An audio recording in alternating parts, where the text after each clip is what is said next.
Hai Zykers, jadi di video sebelumnya kita sudah membahas tentang cara pemasangan mesin laser 3020. Dan di video kali ini kita akan membahas tentang software, settingan, dan cara engraving dan cutting untuk mesin laser 3020 ini.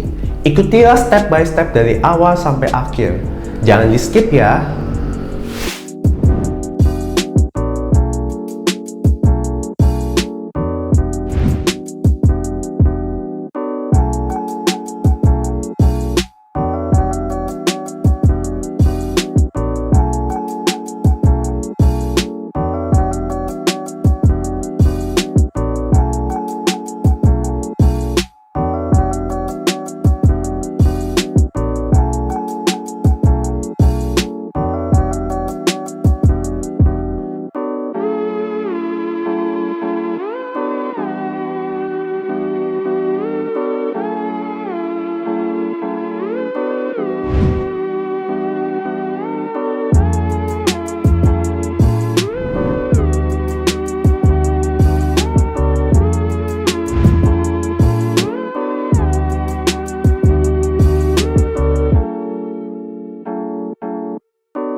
Nah, jadi itulah software, settingan, dan cara engrave dan cutting untuk mesin laser CO2 3020 ini. Jika kalian ada pertanyaan-pertanyaan yang lainnya, kalian bisa kontak ke nomor WA kami yang di sini. And don't forget to subscribe us in our YouTube channel untuk video-video kami yang lainnya. Thank you for watching. Goodbye.